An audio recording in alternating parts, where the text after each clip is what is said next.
T minus 1 minute.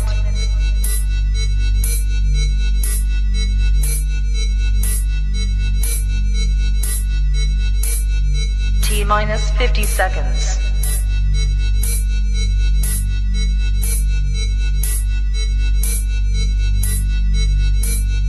T minus 40 seconds.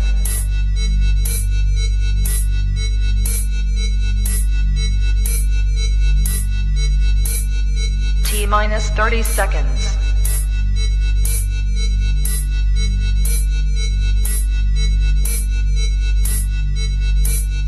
T minus 20 seconds.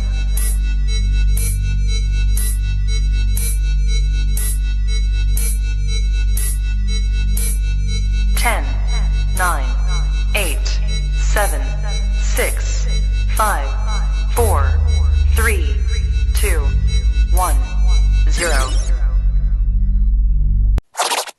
Can we talk for a minute? Come on and talk to me.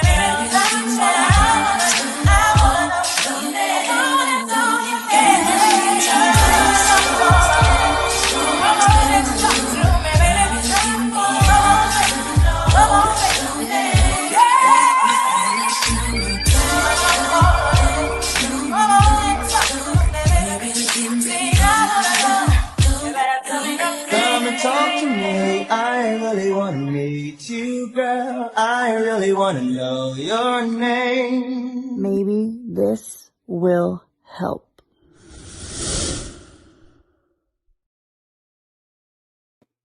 Don't forget the maybe, baby. Don't forget the maybe, baby. Don't I was about to say it. Don't forget it. Get it. Listen, brother, that'll always be a classic contribution to the cause, brother. Yeah. Okay. Yeah. Let's just say yeah. I don't even want to fight you tonight on that one. Cool. Ladies and gentlemen, welcome to another episode of Maybe This Will Help, the podcast. Give you that relationship talk you can relate to, the good, the bad, the alimony. Me and Mike is in the building, ready to go at it, man. Once again, back like we never left. I had some new people ask me, like, what was the podcast about? I was like, honestly, Go we watch it. we having fun. Oh, sorry. Yeah, we are. We having fun. I said some of the stuff may help. If not, it'll make you laugh. Either Yeah, way, for sure. come have a good time with us. Or it may trigger you to say, hey, I need to address this.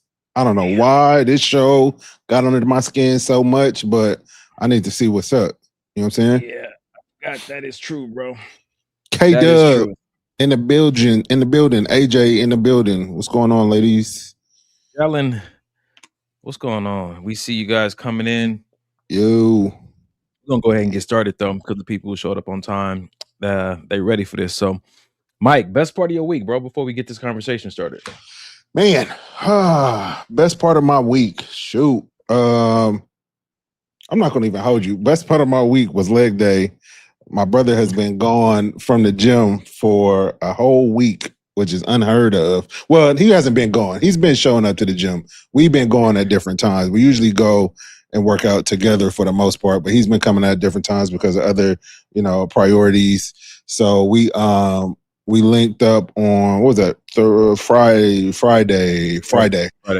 early afternoon, had a good workout, had some great conversation. And it's always good. Everybody talks about, iron sharpen iron and the brotherhood and this and that. But I think where that really comes to fruition for me is the conversations, the impromptu conversations we have that leave me feeling energized, leave me feeling like, all right, I'm gonna go out and do this, and leave me feeling better than when I came. You know what I'm saying? Sure. So I think that was the highlight. Definitely gave me that little boost that I needed, bro. I love that, bro. I love that. I love that the benefit to this brotherhood just keeps showing up in unexpected ways. Mm-hmm. Yeah, man. I'm with that for Indeed. sure. Man, I guess Highlight. There's so much. The highlight of my week. It's been so much going on, but I'm gonna leave it at this, man. The highlight of my week is that me and my boy Kevin, we just wrapped a 20 episode season 1 of a project we've been working on. We were in the studio all week. When I say long days, early mornings, late nights, like Mike said, I was hitting the gym after we filmed all day, a whole bunch of D&D on your phone and just going at it, but locked in my bag, in my pocket, whatever you want to call it. Like God was just walking me through it, man. And, you know, regardless of what happens with the project, that's God's hands. I'm just very happy for how I was able to show up. This is one of those opportunities that I feel like was bound to happen. And how I showed up was going to be dependent on how I'd been practicing these last like 5 years or so. You know, and so like that I just published, that was 2 years in the making. This TV show was 3.5 years in the making. It's just a whole bunch of gratitude floating around here, man, for what God did. And like Mike said, how's that gonna impact everything else you got going on? I don't know yet, but I just know that I'm grateful. Out of the last 3 days, bro, I been to the gym twice. I mean, I've been to the spa twice. I done got 2 massages. The last 3 days, bro, I've been on this recovery train, bro. And I'm just grateful, man. That's I'm grateful, good, man. and I really ain't got I ain't got nothing to say, man. Stuff. I'm just grateful, but I'm also excited about this show tonight. Like I'm letting my excitement come out. Don't disappoint me. Don't let me. The E word, using the E word. Okay. All right. Well, then let's do it. I just want to commend you and congratulate you. 20 episodes in 5 days is insane. There had to be like a bunch of wardrobe changes, a bunch of conversation, a bunch of forethought, planning ahead of time, on the fly stuff that you didn't know was going to come up that you had to just push through. That's dope, man. It's when they say it's an art to being locked in, it is, bro. And you can't just tap into it unless you really been practicing. And so, man, it was all that you said and more, man. That's all dope. you said and more. That's dope. But I'm here tonight, man. I've been talking about faith stuff, life stuff all week, and tonight I'm here to talk about relationship stuff, man. Yikes. All right. Live just at 6:00 with Kim Fields. We're going to do a retreat and talking about that need for a reset. And I think that might come up in tonight's conversation because I don't think the conversation around love and relationships and dating and marriage are ever going to get old. It's always going to be at the table in these conversations. Always, bro. Always. Yeah. Yeah, I agree. So let's start off with some funny stuff. It's funny, but it ties into the topic, man. Tonight's episode is why wasn't he enough? Yikes. All right. Yeah, man. Yeah, that's what I want to do tonight. All right. Yeah. I mean, it could be you, it could be me, it could be you, it could be me. It might be me mostly than you. But... Nah, I'm sure I'm in there somewhere. I'm not gonna even hold you. Oh man. All right. Well, let's start. What you got? Let's start tonight's episode like this, bro. All right. Yeah. You're not ready. Okay. I think I find very funny. If you are a man that was born in the 70s, 80s, or 90s, and definitely before that, the reason why you are so triggered by heavy makeup, lashes, and long wigs is because that's how hookers used to dress. That just like that every day. And there was a disguise, in case you ladies don't know that. It was a disguise so that they could take off that disguise and walk around the next day to the grocery store with their children with some level of dignity. But no self-respecting man was seen in the daylight with these type of women. And RuPaul. It's giving RuPaul. That's what RuPaul in the androgynous community, that's how they used to dress every day. That's how I used to be walking around LA just looking just like that. And now y'all dress like that every day. The fact that her caption said you might be entitled to compensation. Tell me she don't make sense though. If you was born in the 70s, 80s, or 90s. Yeah. This like low key, like Denim don't know. What we saw. No, he does not. He does not. Oh, wow. Go ahead, bro. No, it makes sense. It makes sense. Everything she said makes sense. I'm just looking back right. Like we driving down the street on our way to school, and we seeing these women on the side of the road with this excessive makeup, bright, loud, and they're wearing it so they can attract attention and customers. We're thinking like, oh man, that's crazy. And then when we get older, we're like, man, that reminds me of what I used to see. And now that I'm older, I know what that was. So it may be something subconscious there, bro. I never even thought about it that way. That's wild. That's why I don't know how funny that was. That was more truth and eye opening. God, it was. Sheesh. Gary Webb said, and men too, especially in the 80s. Hello, Prince. Wow. Wasn't ready for that part of the conversation. Golly, come on, stall him out. Oh, man. Not Prince. So it's interesting how old trends become new trends, right? Mhm. And, you know, in all fun and games, we can't talk about like, oh, that's how the hookers used to present themselves and whatnot. But there is something to be said about, I think, how we choose to present ourselves, right? You know what I'm saying? In all fun and games, Yeah. I think there is something to be said about how you choose to present yourself. Me and my mom were having this conversation today about like the hiring, the workforce, right? And a lot of maybe Denim's age and a little bit older, I don't know if they know that, but when you're applying for a job, they check in your Instagram. For sure. Yep. That's like your character reference now. Your social media presence is your character reference, and that Yep. could be the make or break of you getting a job or not. The stuff that you're posting wild. online. And I think that we live in this age where everybody's like, yeah, I want to fully express who I am, which I'm for, but understand that expression sometimes comes from an authentic place. Sometimes it just comes from an emotional place. Sometimes it comes from a place that's still developing. And that could hinder or help you create the life that you're trying to live. That's And a I just fact. think, I'm not saying don't do it. I'm just saying, hey, like there's certain consequences associated with it. So when we're looking at me and you growing up, you know what I'm saying, in the 80s, and we're seeing the hookers with the eyelashes and the loud makeup and the long wigs, and we seeing women wear that now. It is unfortunate in the conversation that they, just because they want to wear wigs and makeup and Right. lashes, that they get connected or referenced to hookers. For At sure. the same time, you just got to know where you at. And I guess kind of just the culture that you live in may already have a predetermined, you know what I'm saying, label for how you present yourself. And you can't change that. And I don't know if you should really be upset about it. It just is what it is. Right. Maybe you go somewhere else. Right. And that as true as that statement is, it's also unfortunate that people have to kind of assimilate to what society says should be and what it says it shouldn't be. You know what I mean? Just like we have dress code in the office. You can't wear jeans with holes in it. You can't wear, you know, crazy hairstyles. But what Corduroy. They done cut out corduroy in my job. What corduroy ain't done? You thought I was playing. I did. We can't wear corduroy. Well, that has a high heat yield, so too much switching. Listen, too much.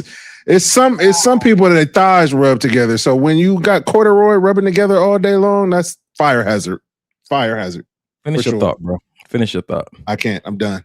What we got? You mentioned it. I'm going to the chat. Amber said, yeah, that makes sense. Everybody to be looking like Julia Roberts these days, Pretty Woman condom style. Wow. Jesus. That's what I was saying though. Some people, you know, that's their form makeup. That's their form of Hey. expression. Get your sister, know- man. Get your sister. Rashana said, and with locks, people think I don't wear deodorant, don't wash my hair, and burn sage. Oh wow. You That's a valid stereotype though. I feel like I've heard people say, I'm not saying it's true. I'm saying I've heard other people say saying things it's a like valid that. stereotype. It means it's true. Oh, well, I mean, listen. Okay. So, it may seem unfair, but the world that we live in, there's stereotypes. There's Yeah. stereotypes, there's racism, there's all these dynamics you may have to work against in order to be in an environment and live the life that you want. And I know that there's movements that we can all band together and change policies and stuff like that. But in the meantime, your day-to-day life, you just may have to move. You just may have to go somewhere else where Interesting. people don't see it Yeah. that way. You know what I'm saying Yeah. to you? Yeah. So basically, I mean, if I'm hearing you right, you're saying sometimes you just got to play the game. If you're gonna be in it, sometimes you got to play it.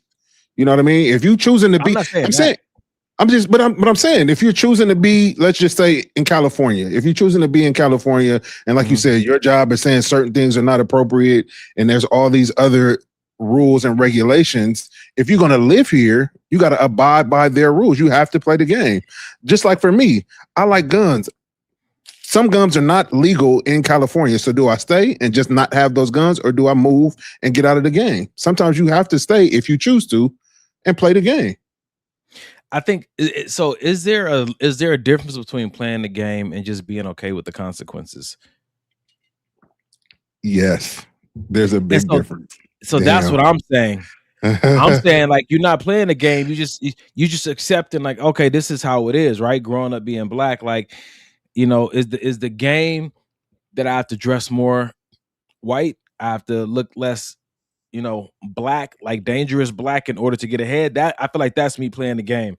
Just dealing with the consequences, understanding what you're going to be faced with when you go outside, and just say, okay, that's what it is. I'm not going to get, you know, butt hurt or all of my feelings about it. I'm going to keep carrying on, deal with the consequences until I can get myself in a better situation. Yeah. It's unfortunate. John, what up, bro? John said, it seems sad that some women aren't happy with the way they look without a lot of makeup. He said, a lot of makeup. They often are beautiful with the extra, but keeping up with the crowd impacts their self-esteem. Let's unpack Keeping that, up, bro. Yeah, keeping up with the Kardashians. I get it. Go ahead. I was gonna say it's just so interesting. You remember back in the day. I know you remember back in the day. It used to be the thing to have these straight penciled in eyebrows.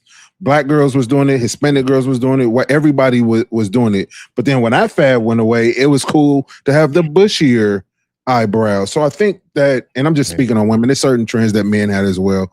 But I think that, like John said, it's unfortunate that some women and some men feel like if they're not meeting what's trending right now, that somehow makes them unattractive. I think that, and I feel like sometimes we put too much stock into what you know, media, society, Instagram, socials are saying. We're putting too much stock into it. But so work with me on this then. You say we putting too much stock into how we look visually, right? But in this day and age, there's so much currency connected to how we present ourselves online. Social media, there's a lot of money to be made. So it's not just, I want people to think I'm beautiful. I need people to think I'm beautiful and then subscribe, because that then helps me afford my mortgage and my car note and my health insurance. So it's not just, I want compliments. I need cash. I need currency. I need some transactions to happen. People are getting paid, and I haven't done any research, but I'm wondering, could the day and age that we live in, could this be the time where the people are getting the most, I guess, income for how they look? And it's not just natural beauty. It's like doing what's trending. Visual appeal is making people millionaires these days.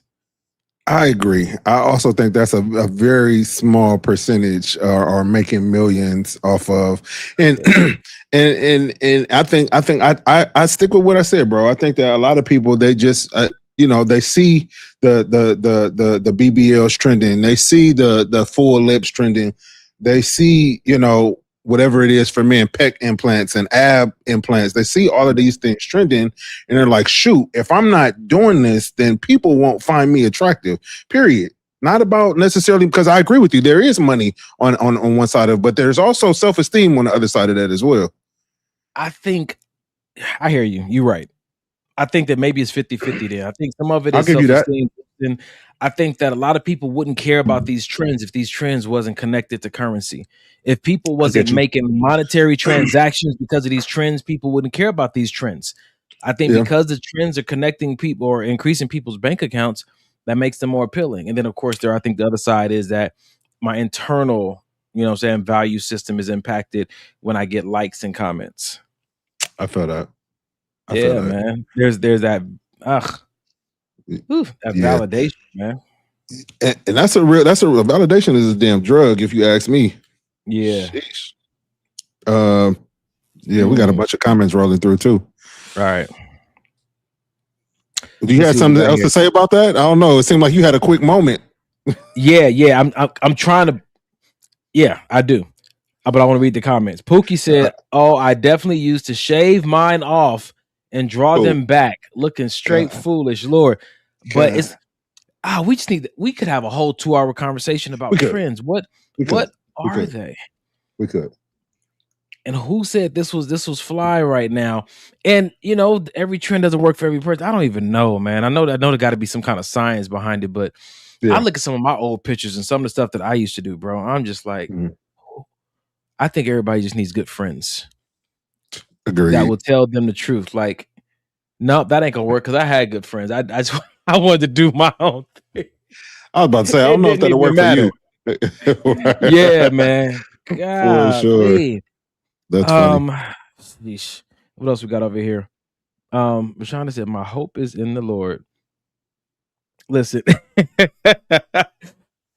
I get I it. would say It gotta this, be. man. Sheesh. When I don't have an issue with makeup. You know me. I don't have an issue with makeup. I don't have an issue with liposuction, like surgery, all that. Go for it. If not having it would leave you in a state of depression, not feeling like you have any worth, I think there's a different kind of conversation to be had. And I'm Yeah. not saying it has to be don't do it, because I often wonder if I could live in a city. Imagine this, bro, and don't cry when I say it. Imagine living in a city that didn't have a gym. What would I do?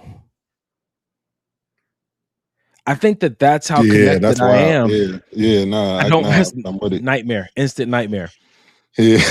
You know what I'm saying? So I Yeah. can't come for other people with no grace, knowing that I have For sure. things that Yeah.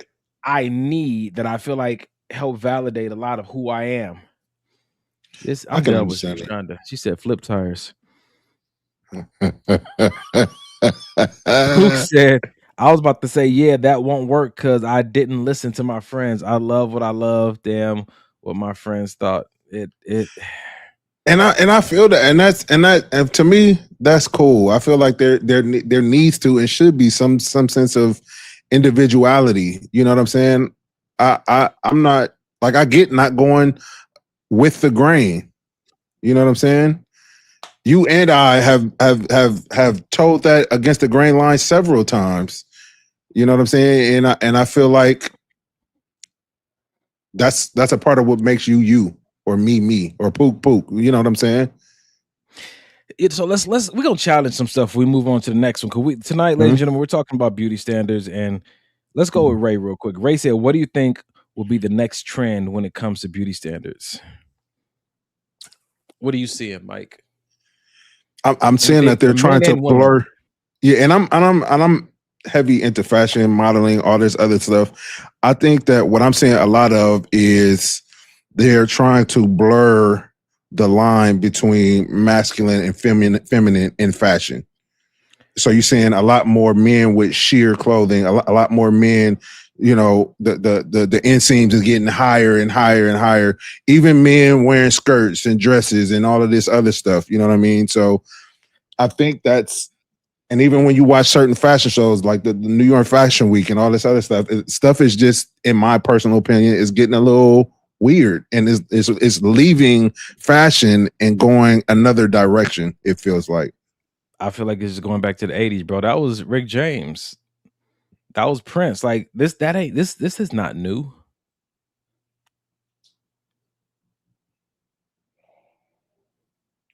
The presidents and the forefathers wore muumuus and wigs, my guy. Like this line that we're talking about being blurred, I don't think it's ever been a solid line. Maybe in different cultures, but nah, and bro, that's not new. I like why you said different cultures, because in the Black community that I was raised in, there was a clear line. Michael Jackson had on a onesie made out of rhinestones. He did not. What was that music video he did in that onesie made out of sequence rhinestones? So with the strobe lights in the back. Yes, and sir. It was relax, because there was nothing feminine about that, brother. Okay, I didn't say it was. But that's what we're talking about. Because if you say a skirt, can a skirt be masculine? Because Irish people do it. They wear kilts, and so do your Samoan brothers and sisters. Right, for sure. For reasons of culture. Yeah. So if you're not okay. I'm about to say where we going, because you know my ancestry says based on my calf situation, I could wear a kilt. And then when I played football, the quarterback was Samoan, so we got grandfathered in. I think wearing a women's dress is different than wearing a kilt, or I don't want to call it the wrong name, or what the Samoans wear. I think that's completely different than going to Marshalls, going to the women's sections and picking out a fit. Listen, I'm not trying to be disrespectful. It's not disrespect but at all. No, I didn't say it yet. Oh shit. I'm not trying to be disrespectful, but what grandma wears around the house and what pastors wear when they preach don't look similar. You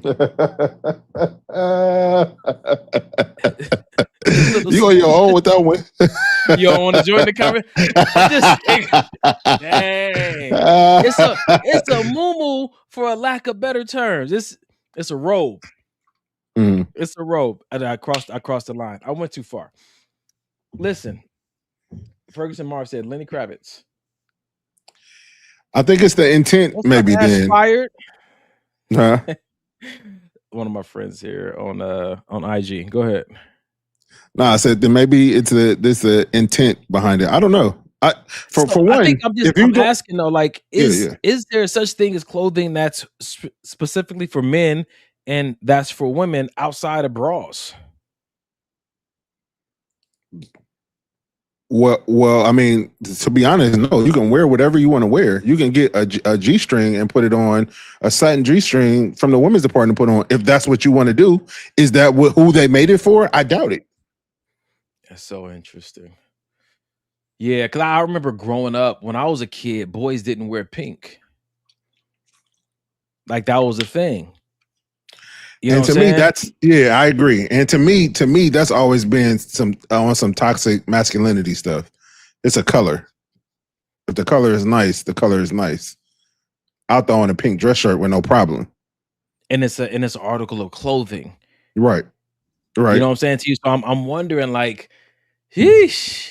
It's if like when I get married, like if my wife likes me in this, I think that being masculine for her that's the bottom line, right? Not for society, because society's not even in agreement with what's masculine, what's feminine. Beyond her, I think being masculine for myself. I'm not gonna allow Janae or you or anybody else to define what I believe is masculine. Again, to each his own, but there's certain things that I'm willing to and willing not to do. Like wear hoochie daddy shorts. Nah, having your knees out is masculine. Why would you? Unshaven knees, huh? Mustache on your lower quad, knees, huh? What you doing right now? Starting trouble. Interesting. All right. We got comments. Mike is at his son's basketball game with a set of mid-drift shorts. This brother. And I had on the crop. I didn't even show you the crop tee. We was out there. Your underwear longer than your shorts, my guy. All right. Your wife said pink is not nice. Oh God, here comes your sister again. Rashada said, "Please don't tell me you shave your legs, Don. Listen, old habits die hard." Wait, I was about to say, what's wrong with that? Since football. Oh shoot! Listen, sis, you on your own. Mike got my back. Yeah, I got your back on. Okay, so listen, man. I'm not just this is a fair conversation. I'm not just coming for the women tonight. Not at all. We did start off with the conversation around if you were born in the 70s, 80s, or 90s, men. That's what we learned, that hookers wear this bright makeup and these eyelashes and these wigs. But let's balance off the conversation. Can we talk about male beauty standards and where they came from? Like, can we even maybe Google it? Because I'm really curious. Where did I love you? Where did lining up black men's hair come from? Where did this come from? The lining up right? Like, I just want to And when understand. they got the white I thing there. really love the factory setting. Yeah. I personally, you know what I mean? I my thing is I want it slightly touched, but like you don't need to be like where it's like a no hat, shade, like a Jermaine. small, like I love Jermaine. I love you, Mr. Jermaine. we love you. I love you, Jermaine. But that's different. Okay. Yep. But where did I just want to know, like, you know, we can track back where like some of women's beauty standards, but like where is it? Hip hop. It had to be somebody in the rap. You think it was scene. like Mace? Yeah, but his was relaxed. Yeah, it was. Okay. It was like soft. He had a soft one. He had a like. I feel like it was somebody that was like probably from Philly. Okay, that was where it began. It was like what's it called? The when they put the ink. That definitely had to be. I feel it was Philly. But I li- don't know why but they want that this, so tense. You see me not It's lifting so my arms up. tense. And sometimes it's the so- white line. They keep the white line. They keep the white line. All right. So if we're gonna talk about the women and their eyelashes and their wigs and their excessive makeup, we got to talk about guys. Especially if we just start with the haircuts, bro. With these lineups and they're adding makeup to the hairline, it's a trend. People say they like it. Is it the same thing? Yeah, I'm gonna say yes, especially because it's getting a little out of hand these days. It's getting out of hand where the barber's not doing much clipper work, bro. It's all ink for the most part. It's all whatever the situation they use, the fibers or whatever they're using. That's what most of the cut is, and I'm like, I'm actually siding with them on that, or with you. Well, I don't know where your side is, but I do think it's similar to what we were talking about with the women. Like some things like can get a little bit out of hand. Like if your hairline is leaving, I mean, I get it. Sometimes for people, that's a natural course of life. You know what I'm saying? But I don't know. For me, if I would ever add all of the extras to where, like when I'm sweating, like you can see the black makeup running down. But just like they got waterproof makeup, they got waterproof whatever these hairline situations is. Here's what I think it is, bro.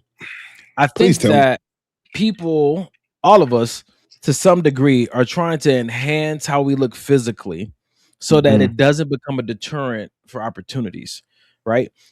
I just need, I know I got some things I need to work on, but let me just fix all that for the temporary fix so that when I approach her, she'll at least have a conversation with me and see that I got a good personality. It's almost like it's just bait, right? This is not, I know we know it's not who I am, but I don't want it to get in the way of me trying to get to know you.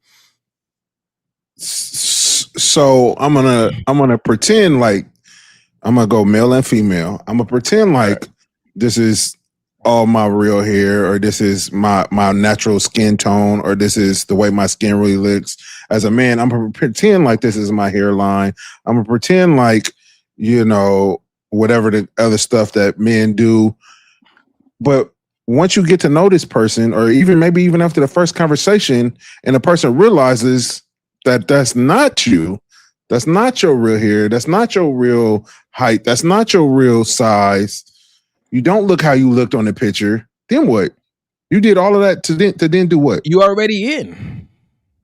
No, you're not. No, you're not. No. That's like, look, look, bro. You meet a young lady online. She sends you some pictures. Man, she's beautiful. You look gorgeous. Conversation is great. This, and that. Head up picture. All these head up pictures. You finally meet in person. Damn. Wow.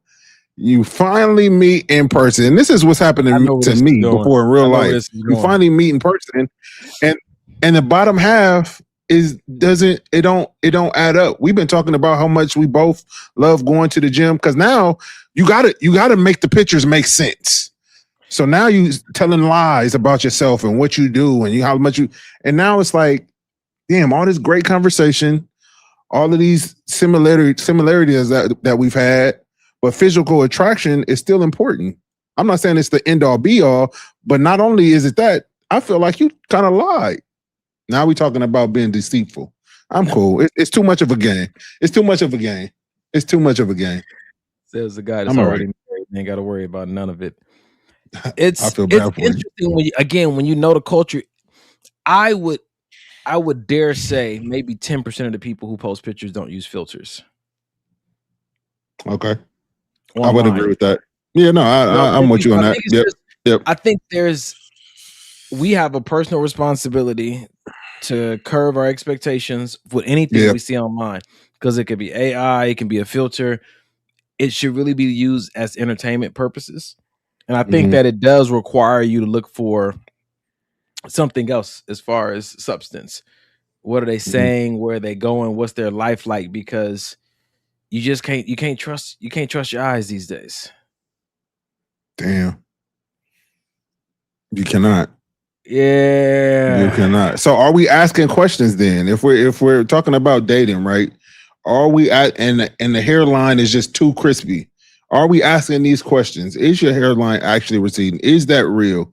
Are we asking these questions, or are we scared that we might offend? I think you only ask if it's a deal breaker. Sometimes you don't know what the deal breaker is till you see it, brother. How bad is it? Listen, if my man got a cul-de-sac, then okay. So that might be a deal breaker. Are we putting Spanx in the same categories? Shapeshifters, what they call them, body contouring things. Is that the same thing as the rest of this deception that we're talking about? Wow, they're finna cancel us. Yes, I think so. Wow. I think society, we just accepted it as just, it is what it is. Which is fine. But this is not really good. When you go play football, it's not really you. It's not really you, regardless of the fact. It's not you. When I go play football, I put on pads because that's the way the game is played. Dating, you put on your makeup, your wig, your eyelashes, your hairline, because that's the way the game is played. You go out there raw, just all you're gonna get hurt. But you do have the potential to get hurt, but you also have the potential for somebody to see you in your rawness and still want you. I'd rather have that than somebody see me in all my regalia and want me, and then I take that off and they're like, what the hell? I think it's okay as long as you can put it back on demand. So okay. I disagree. I want my wife to look like, when we get home, I don't want to have to see somebody else that I don't find attractive. I want to find you attractive in your rawness, and then let the makeup be the enhancement. Let the contour, the waist trainer be the enhancement, not this is what I'm presenting to you. You know what I'm saying? As this is who I am. Rashonda said you got to sleep in it. God. You got to sleep in it is crazy. Oh, snap. This should be good. What we got? Yeah, man. Ashley says someone can look fit and have an unseen eating disorder. For sure. That's a whole nother issue. Don't put stuff like that. Everybody's gonna be staying single. They're gonna be scared. You got an issue I can see or issue I can't see. Again, as we always say on the show, that's why conversation is important. If we talking about health, ask about the person's health for sure. Yo, John said when the leg comes off in that scene from I'm Gonna Get You, Sucker. Man, it's a wild world, man. Golly, like, man, I don't know, man. But you have to, you just, I don't know. I think communication is your best and should be your first line of defense. Ask questions. Forget about, cause look, I can't offend you because you put the shit on. You put on that makeup. You put on that wig. My man, you went and got the extra ink on the hairline, and you know it's not yours. So if I ask you if it's real, why get offended? You put it on. This is true. But like a woman says, if she got on eyelashes and a weave, it's hers because she paid for it. If a man got the enhancement on the hairline or the unit on, it's his because he paid for it. That last size crazy. It's man, a lot. I just keep going back to it, man. This is the way the game is played these days, man. You just got to know the rules before you get out there. Like, you got to understand, like, this may not be my hair, my car. This may not be my house. This may not be my height. This these ain't my teeth. I don't. Damn, dude. And here's the thing, bro. Like it was mentioned before, all of that is okay. All I'm saying is don't get offended if somebody asks you if it's real or not. No, that's fair. That's it. That's fair. It's cool. If you feel like, hey, this one little enhancement will just put me where I want to be, go for it. Go for it. Man.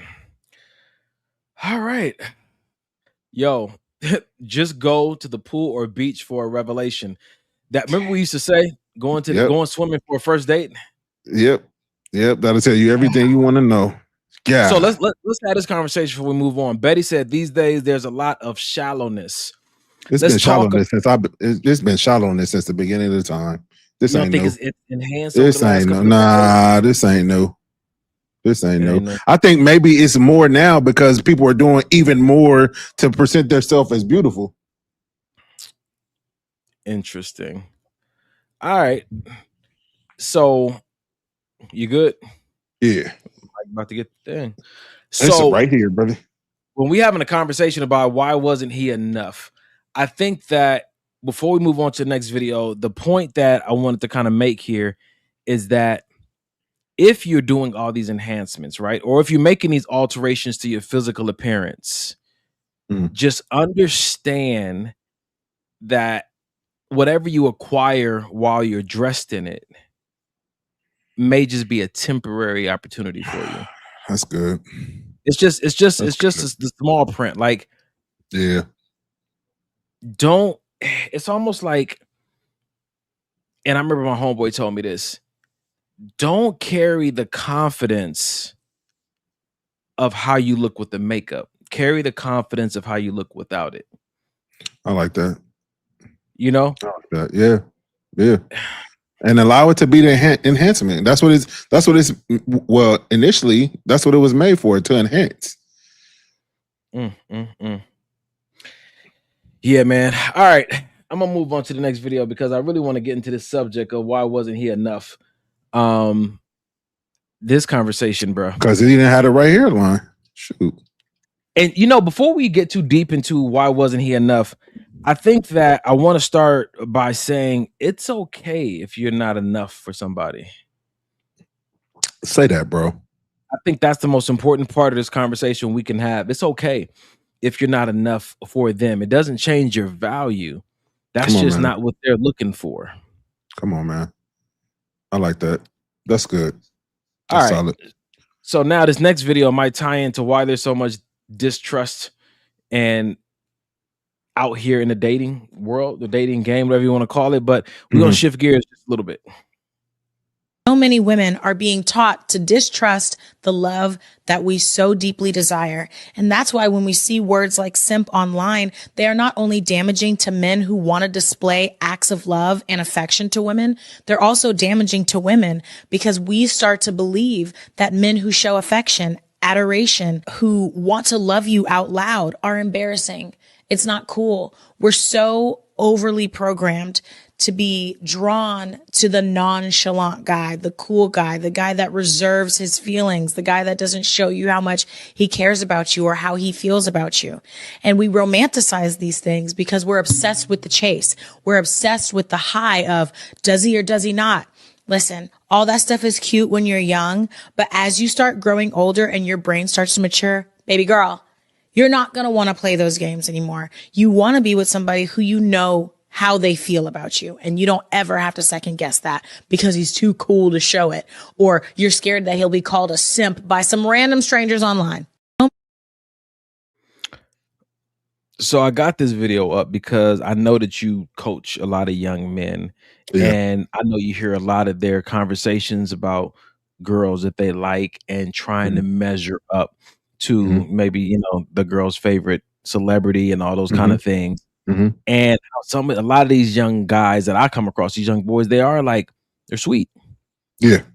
Lover boys. You know what I'm saying to you? They have manners and all that kind of stuff. But in culture or society, sometimes that's looked upon as a negative trait. How are you when you're exposed to that, these young men, how are you addressing that with them at that teenage stage? I try to incorporate it, and I'll just use my son as an example. He's 15. I try to incorporate just staying true to yourself, your values, your beliefs, your personality. Because you're right. A lot of times you do see, maybe the head cheerleader. I'm not putting a stereotype on this. I'm just saying maybe you do see the head cheerleader going for the senior who has the muscles and who has all the nice clothes. And so now, you're coming home, and this is hypothetical. I'm not saying this is my son, but now you got this kid coming home saying, "Oh, I want to get bigger. I want to get muscles." It's like, well, why? Because the girls seem to go for the guys with the muscles and the guys who don't really pay them any attention. I said, but you got to ask yourself, is this who you are? And back to my son, you know what I mean? That's what I've always instilled in him is no matter who the young lady is that you may, like or want to, pursue, if it causes you to change who you are, and I mean the good things, if it causes you to change who you are simply because you want her attention, I would check that at the door. You know what I'm saying? I'm not saying don't pursue it, but just kind of ask yourself, why are you willing to change your sweetheart? Why are you willing to change your kindness? Why are you willing to change your quote unquote lover boy way of doing things just for this one girl? You know what I'm saying? I think that it goes back to like, you heard the phrase like your money is no good here. Usually that's seen in a positive, like, oh, we got you covered. But in some places where we live, like, your etiquette's no good here. Your etiquette's no good here. Your gentlemanness is no good here. Like your kind heart is no good here. You know what I'm saying? Your sweetheartness is no good here. When you have these traits, but you live in a society that doesn't value them, you think it only makes sense for you to trade them in for whatever will get you the outcomes you're looking for. And if your outcome happens to be that girl and she's into guys who, show themselves to be maybe nonchalant, a little bit more on the thuggish side, then it's almost like you take whatever attributes you have and you try to do an exchange for what has value in the culture and the community that you're a part of. Or you have to change your culture, your community, and go somewhere where people do value your kind-heartedness, where they do value a guy being like openly expressive about how he feels about you. So you got two things: either change who you are or change your zip code. Or I do honestly believe that there's a third option, or you can stay the same and it may just take you a little bit longer for you to find your person. And I because think that's the part. She's out there feeling the same way. You know what I mean? She's around the corner in LA feeling the same exact way. I like that, man. When I was in high school, when I first got to college, me and my friends used to say like, yeah, I know you different, Don, but it's probably somebody else who's different also that's being dragged to this party by their friend as well. Like, I'm not really a party. I don't want to do this. Like, it's a girl that's probably just like you being dragged to a party by her friends who doesn't want to be there. So the chance you guys might meet. So just because you in a culture or a community that does all these trending things, like guys are acting hella nonchalant, you know what I'm saying, and all those type stuff, and girls are acting like, ghetto ratchet and whatnot, doesn't mean that there's not some diamonds in the rough. Come on, bro. You know what I'm saying? Maybe a little more challenging to find them. But I think that the way you attract them is by staying true to your authentic, weird, kind-hearted, etiquette-driven self. You know what I'm saying? You're going to stand out to the right people. You know what I'm saying? I think that it goes back to my mentor told me a long time ago, like, don't change who you are for people who you don't really want to be around anyway. Like, those aren't even the people that you want to be like. You don't want to have community with them. Like, their opinion shouldn't matter. So let me ask you this, since we're talking about, kind of assimilation and changing yourself for a possible opportunity. What about the job? You've been applying for the same job and they finally want to hire you, but there's something about you that they want you to change. But in your head, that's one of my core values, or that's something that I stand strong on. Do you change it for that opportunity, or do you just say there's other opportunities out there? I think if we're having, this is a good question. This is a good question for you, especially with the book and the TV show so I think that you could really speak to this topic. I think it really, when you talk about core values, I think that's what makes them core. They're not compromisable. They're not negotiable if they're a core value. I think that ends the whole conversation right there. I would love to have an example that we can use for this conversation. So, for instance, what? You go to the job. Let's say it's a female, because this is what we see on a lot of movies, or this is what we hear about. The young lady goes to the job. She has on, fully covered, maybe a very long dress, very like extremely modest. They hire her, but then the guy that owns the company, she's his secretary, and he's like, well, maybe wear a shorter skirt next time. Maybe open your top just a little bit next time. You know what I mean? Not that he's going to do anything, but this is just what he prefers to see when he likes eye candy as he's working. Does she change that? Does she start dressing more provocatively? Modest in the first place. If she was modest just because that's what she was taught that would get her the job, but she really didn't want to be. Again, like, it depends if it's a core value or not. Like with me, in certain projects and rooms I'm working on, I'm in a room with very conservative people, you know what I'm saying, who may have an issue with my jewelry, have an issue with my tattoos. But why am I in the room? Like my mom always said, like, pick and choose your battles. Why are you in the room? Well, if I'm here to deliver a message, I may take the jewelry off. You know what I'm saying? I may wear long sleeves because I'm only here to deliver the message. I'm not here to be accepted or validated. You know what I'm saying? So you're able to move in different rooms like that with that kind of confidence. For sure. On a temporary basis, when you know you got a home base, a home community that's supporting you. It's good. Now, would you say that there is an end to that, though? There's only so far I'll go with that. I'm willing to compromise certain things. Yeah, I think that, again, it goes into the non-negotiables. Like, if you're going to be here for an extended amount of time and operating in this facet, like, at some point you are now part of the community. So some of your wants need to be, you know what I'm saying, included. Yeah. You know what I'm saying to you? And so I think going back to the conversation about relationships, or why wasn't he enough? I think that sometimes you can't forge yourself into becoming what she's looking for. Well said. well said, brother. Your best efforts, you know what I'm saying to you? Because again, what she may be looking for may have a lot to do with the kind of father she had.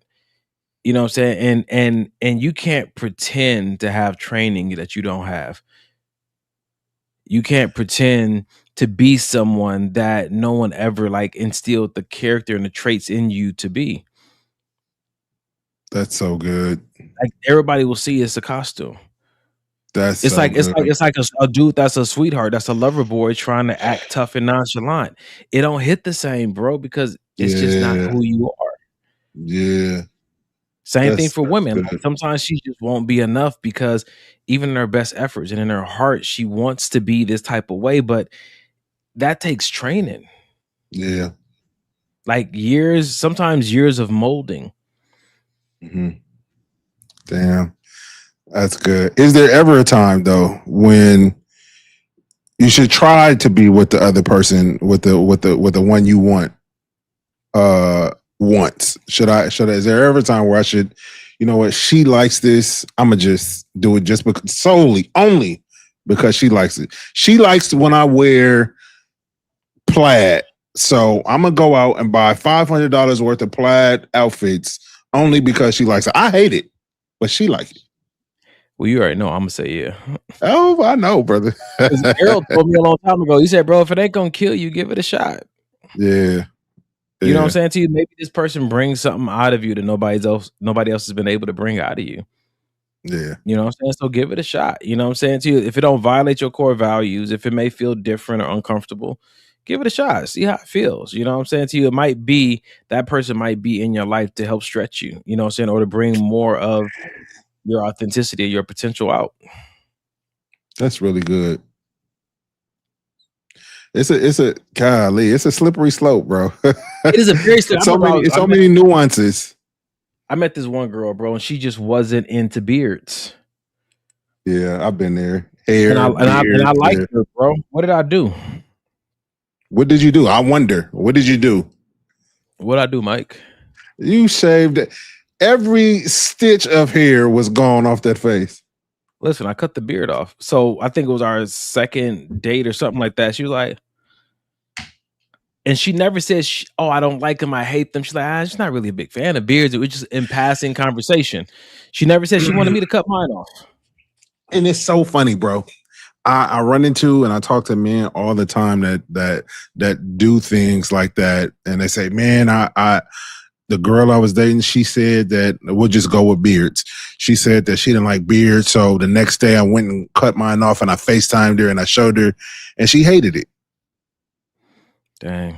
And she ended up not talking to me because she thought that, well, I didn't have a mind of my own, or that didn't show leadership qualities, and all these other things. Yeah, I've heard it.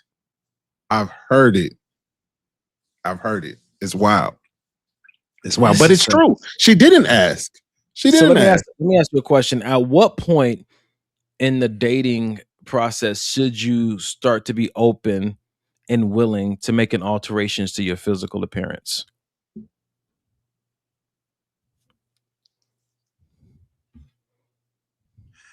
I think I don't know, bro. I think I'm sort of like you. Like if we're on our second, third date and you're telling me, "Oh, I think you will look good in this color," the next date, I'm probably gonna wear that color. You know what I'm saying? Like, I like you. I want you to like looking at me. That's why we're here. And so this goes back to the conversation about why women are wearing the wigs and the makeup and the eyelashes, and guys are doing the hairline. But see, that's because they want the person they like to like them. But bro, the issue with that is not every woman is gonna like that. You know what I'm saying? Don't just do it and think that, okay, because this one liked it, they all gonna like it. Bro, you go into the one you like, you went to her Instagram and you saw what she likes. You saw what she reposts, and you like, bet. That's the prototype. How you know she gonna like it on you? You don't. Like my man that cut his facial hair. She hated it. You don't. Because you don't even got the face to not have a beard. But this, you know what I'm saying? This is shooting your shot. This is shooting your shot. Yeah, it is. Some shots cost you more than others. Can we just communicate and ask a question? Can we just say, "Hey, how do you think I would look with no beard?" Can we do that? Why do we have to do these grandiose gestures when we don't necessarily have to? We could just have a conversation. I think these grandiose gestures are to set ourselves apart from the other options. Okay. When you think about a beautiful woman or a beautiful man and all the options they have, you're trying to make yourself so far apart from the pack. So these grandiose, didn't have to ask, look what I did gestures seem to be a lot more valuable when there's a lot of other options on the table. I rock with that. I understand that. Dang. I feel sorry for y'all, brother. Sheesh. It's hard out there. I'm good. I'm hanging in there. For sure. Check this out. Betty said, "I think it all depends on the maturity level of the individual that is dating. My man gave me all his red flags on the first date. Instead of running away, I gave him props for owning who he was and not having a need to perform. It was up to me if I wanted to stick around or not. We met randomly as strangers. Unfortunately, he passed away 3 years ago. We were supposed to get married before December. Condolences to you, Betty. Yeah. Thank you for being vulnerable with us on that topic. Yeah. Like you, I love that he owned up to it. And I've never heard anybody doing that, but I've done it. Mike knows that I saw a young lady that I wanted to date, and I gave her a list of, I don't know if there'll be red flags to her or not, but I gave her a disclaimer like, "Oh, this is how I'm different," in some regards, to give her a chance to be upfront and be like, "Nah, I'm good," or "I'm not." And I think that's what's up, bro. No. Finish what you're saying. I feel like that's the epitome of not playing games. I agree, especially when you know that how you move in life may be a little bit different than what people are used to. You know what I'm saying? Because I feel like you do life. You don't do like you you don't do life like every other guy that's out there. And for you to realize that and say, hey, before we even go down this path, this is the kind of moves that I usually make in these type of environments. I think it's dope. Like you said, it gives the young lady a choice to say, or I'll try that. And I think for me, it was evidence of how much I liked her. You know what I'm saying? Sure. I know what a lot of these women, for sure. with a lot of these women, you only get one shot. You know what I'm saying to you? And I wanted to make sure it was the best shot that I could shoot. Didn't quite work out, but no regrets. I still think it was a good move. Yeah, for sure. Yeah, man. For sure. All right. That's important though. That's important. Let's not Betty said he passed away 3 weeks ago, not 3 years ago. Golly. Oh, shoot.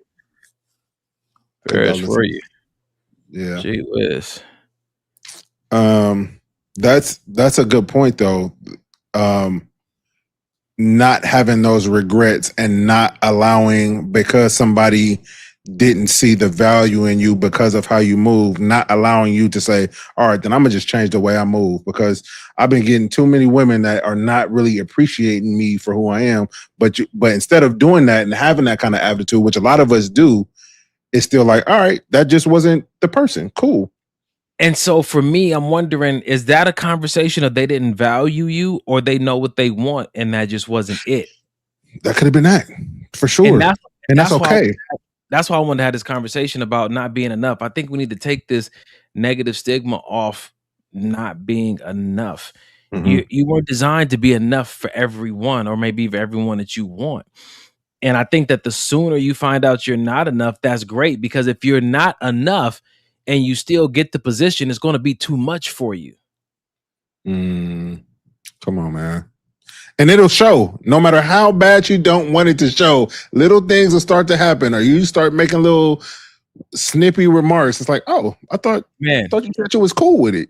You are stressed and losing your hairline because you are in a situation that you're not enough for, but you're trying to be enough for when you know you can't be enough for. And it's okay to say, hey, I'm not enough for this, and bow out. And I've mentioned this to Dylan before. That bank account start getting low because you thought that I'm gonna impress her with this meal or this date, and I'm gonna keep doing this. My brother, remember, you got about $27 left in your account. It's only gonna last so long. Don't do it to yourself. If you're not tall enough for her, you know what I'm saying? So you're not pretty enough for him. You know what I'm saying? You don't have enough free time for her. You know what I'm saying? You're not sweet and soft enough for him. It's okay. It's not a mark against your identity. This person is just telling you what they prefer and what they need. And I think that there should be a level of security and groundedness within us to be like, okay, thank you for letting me know. It should be a conversation of gratitude versus taking it as disrespectful. Yeah, because a lot of people, like you said, they're standing in these situations and they're wondering why they're arguing all the time. They're wondering why they're stressed all the time. They're wondering why I wanted to be with this person so much, but now it's not fun anymore because you wasn't supposed to be there. Yeah. It's almost like when you're not enough, what you're asking this person to do is be in a relationship with you as a favor. I don't qualify, so do me this favor and love me. And some people are okay with that, bro. God. That's wild. Yep. Next video. Yeah. All right. Where we at? Wait. Rashonda asked the question. Rashonda said, is there a time to have that conversation? For instance, when I was dating, first date, I told them I'm abstinent out the gate. So I think she's asking, is there a time to come out with your list of, hey, this is where I'm at with it? Is it first date? Is it second date? I think it's before the first date. I would agree. Yep. Yeah, if you can, you want to give someone, and I'm not saying this is self-deprecating, right? Like, these are things that are wrong with me. No, these are just the things that are unique about me, especially in the culture that we met in. I like that. In case you were wondering if I'm like this, here's some things that are unique about me before we go on date one. Yeah. I think that is a respectful offering that you can give somebody. I think That's that's the good. exact opposite of what people are worried about, which is what? The representative who For tries to sure. act like everything is copacetic, it's on the up and up. I'm exactly what you need. And I think saying, hey, this is where I'm unique and it may not be what you like or you want, but I don't even know you enough to assume that. So I'm just Say going to that, bro. unpack this for you. Let you Yeah. have a look at the menu. Do you still want to eat here? Solid. Yeah, I Solid. thought so too. I liked it. Yeah. Jesus. All right. Candy Coated Kisses said, dang, what I miss. We just talking about being okay with not being enough and how you don't need to be enough for everybody. Not everybody's cup of tea for a reason. And when someone tells you that you're not enough, it should be an opportunity. It should spark you to it should be a catalyst for gratitude. This is such an interesting topic, bro, because I think I suffered from that not enough mentality for a long time, whether it was in school, whether it's sports, whether it's relationships, whether it's, you know, making these things up in my head that I had to be this perfect student or this perfect son or this perfect friend. And it does kind of cloud your mind or cloud your vision when you start to stepping into these adult relationships. It does cause you to self-sabotage some relationships, or, you know, go into this panic mode when the person wants to have a conversation and immediately you go to, oh shoot, you're gonna don't leave me, don't, you know what I mean, that kind of thing. And I think that a lot of times, or at least for me, it stemmed from childhood, and I don't think that we really look back that far. I think more and more of us are starting to, though, especially I with would agree. conversations. I think that maybe we even need to finish the statement. Maybe the end of the statement is not just you are not enough, or maybe it's just like not enough of your potential has matured or been realized yet for this That's good. opportunity. Yeah. So maybe it's more of you in there, but what has surfaced today is not enough. And I don't know, man. I'm just thinking like maybe we have the responsibility to not take that as a mark against our identity. We do. I would say we do. And more or less just having a look at how disciplined have I been in my area of self-development. That's good. And I even tell Denham in certain games, you know what I mean, when his coach may be going off on him in the middle of the game or at the end of the game, and he's coming back to the car, you know, feeling some kind of way, of course. And, you know, I'll ask him, well, did you do your very best? If you say no, then there it is. You didn't put forth your best effort, and you know you didn't. So you can't necessarily be upset that you're getting certain responses from you know, you're not getting the response you wanted. You know what I'm saying? And I even go one step further. How do you expect to do your best in the game if you don't do your best in practice? Come on, man. You know what I'm saying to you? And I think that, you know, and like Rashana said, I am sufficient in Christ's sufficiency. I get that. That is not an invitation to not work on yourself. That is not an invitation to become undisciplined when it comes to developing your character. Because wherever I'm weak, he's strong. Yeah. Yep. That's like that's like, you know, you working out for a year straight and you get the 8-pack you always wanted, and then you got it and like, cool, now I can just sit back and pop candy all day and stop working out as hard because I got what I wanted. You still got to do the work to get to keep sometimes what you want in relationships too. You were enough, not anymore, because you stopped doing the work. And it almost sounds like the people ask you to be performative, but it's almost like we understand this in every other area of life. In order to qualify, I want to start on a varsity team, or I want to get this job. We go look at the requirements and we try to develop ourselves and get these things on our resume or in our wheelhouse so that when I go and interview, I will be enough. But when it comes to these relationships and love and dating, we just want to be accepted how we are. And I think that people are willing to accept us how we are. It's just not the people we want. Because you are enough for someone else. You're just not enough for who you want because you haven't been doing the work to develop yourself. that could sometimes be it. It's a hard pill to swallow, but it is. Sometimes that's what it is. Facts. Had you been working on yourself, you might be enough for the thing that you want, but because you haven't, you are enough for a lesser version of it. Shoot. And here's the thing, bro, because I don't want people to think that they shouldn't, you know what I mean, shoot your shot or date up, as they call it. You know what I mean? Nobody's saying you got to date backwards or stay stagnant where you are. If you see somebody or you want somebody or even an opportunity or a job, just know that your preparation to get that opportunity to receive that job, to get a date with this guy or this girl, it strictly depends on you. That's it. It don't depend on, you know what I'm saying, anything else but you. For instance, going back to basketball, putting up shots in the gym before practice, staying a little bit late to work on free throws, doing all the things that you know you need to do. So when that game time comes and they call your name to come in the game, you're prepared. If you're not making your preparations, if you're not working on your vernacular, if you're not, you know what I mean, practicing being a gentleman, if you're not, you know, wondering what scent smell good on me, what clothes fit well, you know, doing the things that you know to present yourself as the type of guy that you want to be or striving to be, then if you don't get the girl, get the job, get the opportunity, I don't feel like it's not too many people to blame.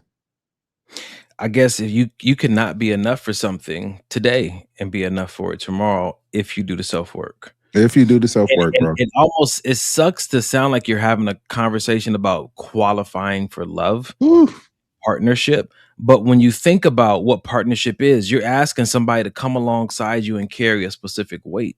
Yeah, come on, man. You do want to vet that person and make sure they're qualified, like they're bringing enough to the table because of what we're carrying together. You're bringing something, I'm bringing something. Like when it takes me back to school. Like you never want to be in a group project feeling like you're doing all the work. Facts. You know what I'm saying? Facts. So I think the conversation of enough needs to be woven into these conversations of dating, because I think that there's potential inside of us that is laid dormant because of a lack of discipline, which means that you could have qualified. You could have been able to get the things that you wanted in life had you been disciplined, had you created a routine. You know what I'm saying? It's almost like you have this dream car you want, but you don't make enough income to qualify for the loan for it, right? You could have been working on your skills to get a better job, to have the income so that when you went to the dealership, they're like, okay, you make more than enough money to get this car, but it's not enough, you know? It's not enough. It needs to be 3 times. You need to make 3 times the amount of, you know, what your monthly payment would be, you know, and it's like, well, how does that equate to love? I just want somebody to love me. I think that sometimes we think relationships are all about just somebody liking you or loving you. Relationships are a mutual mission. You guys are about to do something together. And if you choose a person who is not taking a deep level of accountability to their self-development, at some point resentment's going to set in because you're doing your work and theirs. But they look pretty, but they can't do the work with you. But they're handsome, but they can't do the work with you. Sometimes he is not enough because he has not worked on his partner skills. That's really good. One aspect of this not enough topic that I don't think we've touched on yet is being honest with yourself, with you knowing that you're not enough. So a lot of times I think that we're in denial that we got all this shit together and everything figured out, when deep down you know you're not qualified for this job. You know you are, and then surprised when you don't get it. It reminds, it's just like when me, you, and Janae go to the gym and I'm leg pressing super heavy. I'm not gonna ask Janae to come spot me. I'm gonna ask you. Janae's not qualified to spot me. It don't mean there's anything wrong with Janae. It just means that where she's at right now with her strength, she doesn't have the strength to help me push this weight up. Donovan does. But Janae would be a fool to get upset and get mad. Well, you didn't ask me to do. Come on. Don't be mad when you're not chosen for a certain specific task or duty if you know for a fact you're not qualified to be there. Jesus. If you love that person, it's almost like you wouldn't want to assume responsibility for something that you know you can't handle. For sure. For sure. Yikes.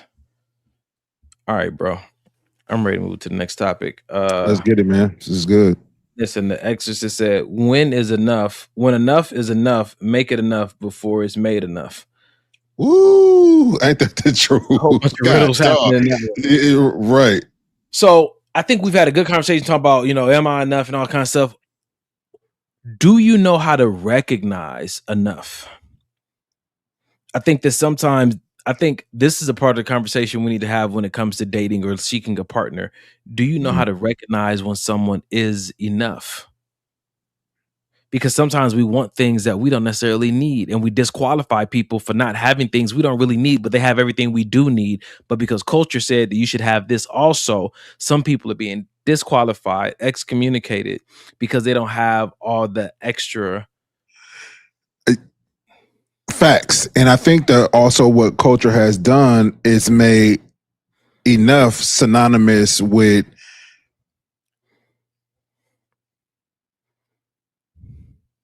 what's the word I'm looking for? Has made enough synonymous with lack somehow. Like bare minimum. Like enough in culture sounds like oh, you just settled. That's what the word is. Yeah. They've made enough synonymous with settling, and that's not it. When enough means that everything is met, all needs have been met. That is go perfection. Be happy. Go be happy. Go be happy. But people are not happy because they always want more. I need more from you. I need you to do this now. Okay, I got the job, but now I need to do this, and I need to do this, and I need to have. You have probably met multiple people. You probably met multiple people who were enough, but your obsession with more or your misunderstanding of how to even manage more caused you to disqualify some very very compatible, appropriate partners. Yeah. All right, check this out, bro. Imagine losing a man like this and then realizing too late exactly what you had. A man who doesn't sleep around, doesn't go out chasing the party, doesn't play games, knows exactly what he wants, works hard for everything he has, communicates clearly instead of going cold, knows his worth, and out of every single option he had, he chose you. He isn't boring, honey, he's rare. And rare doesn't wait around forever. Remember that. So when we're having a conversation about enough, he communicates, he doesn't hide his feelings about you, he's faithful, all these things. I wonder if anybody has a list labeled, "This is all I need," versus "This is all I want." Golly. I wonder how many of us would actually be in happy marriages at a simplified list of "this is what I need," versus making the standard all the things that I want. Because like you said, if I had all I need, that wouldn't be settling. That would be enough. Come on, man. But we've learned to value my wants over my needs. So if a person meets all my needs but not all my wants, they're not enough. Yeah, they get disqualified.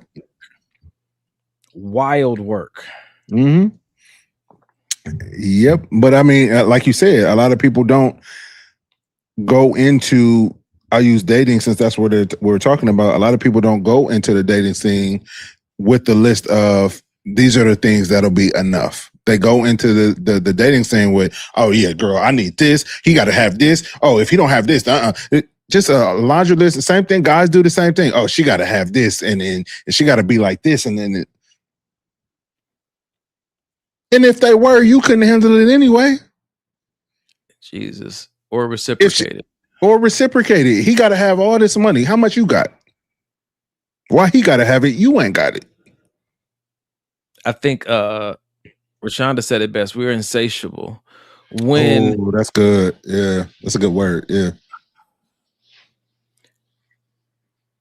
What would satisfy you? What would you honestly be satisfied with having in a partner?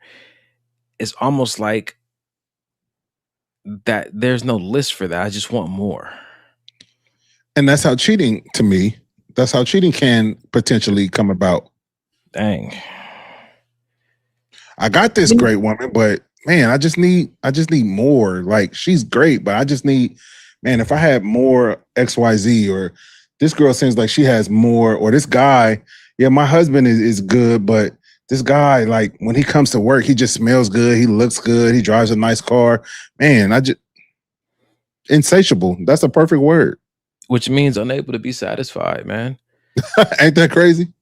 You know, and how do you think if a person met somebody who was enough, they met all my needs, but not all my wants, how should a person respond to that person that they met who was enough?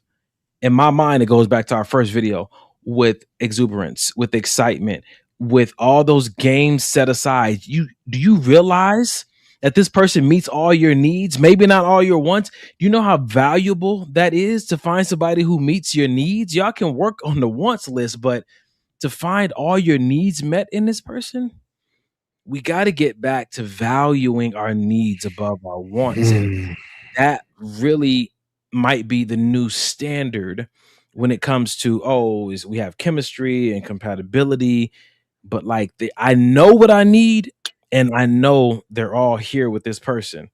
Oh boy. Sheesh.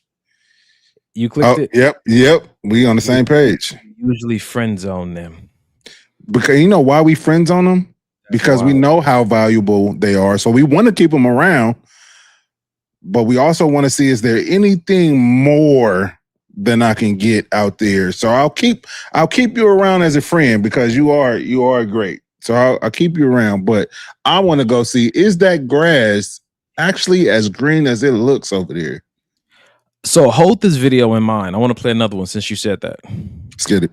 One of my exes, he always said women play blackjack. The dealer hands you cards and he says, do you want another card or do you want to stay where you are? Right. And that's the game of life in everything, but especially in dating, especially as a woman. It's always going to be, here's the cards you're dealt. Do you want to risk losing the game and walking away with nothing to try to bet on something better? Or do you stay where you are and bet undershooting, right? With every person you date, there's always going to be a thought of like, maybe I could have someone better, or maybe I stay because this is the best that I can get. I've always questioned, I'm like, can I mathematically engineer if this is my best option? That can only get you so far because you don't know what next card there is. You don't know if there's someone better. You might lose and then walk away with nothing. You'll know you found the person you're meant to be with when there is no math. You're not calculating anymore.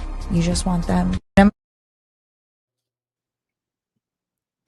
that's good. If you are a person who has come across multiple people who have all you need and you cannot shake the feeling of wanting to find out if there's better out there, man, you got some internal addressing to do. That's some self-sabotaging, because this is what you wanted.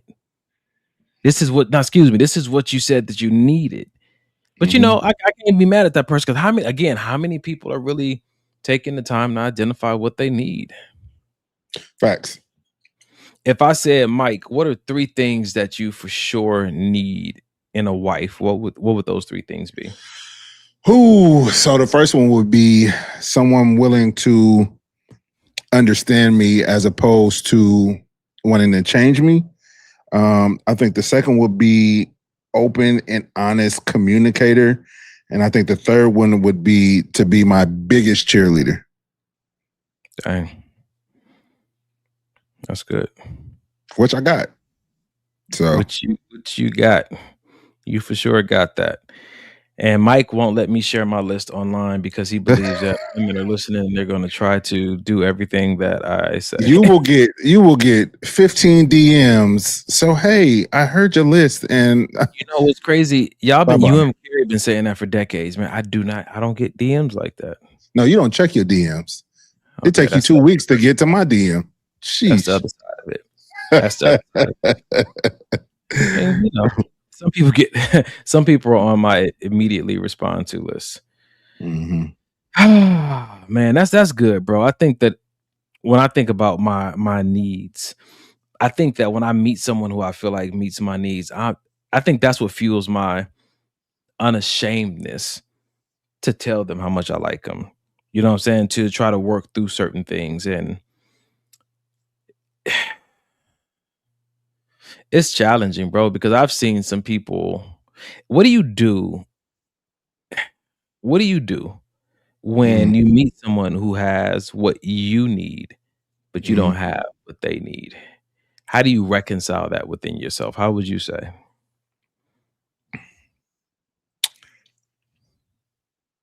Damn.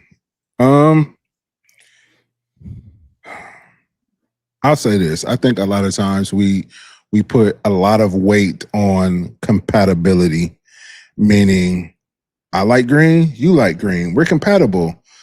You like the movies, I like the movies. We're compatible. When a lot of that shit doesn't really matter. I feel like the incompatibilities are what makes the relationship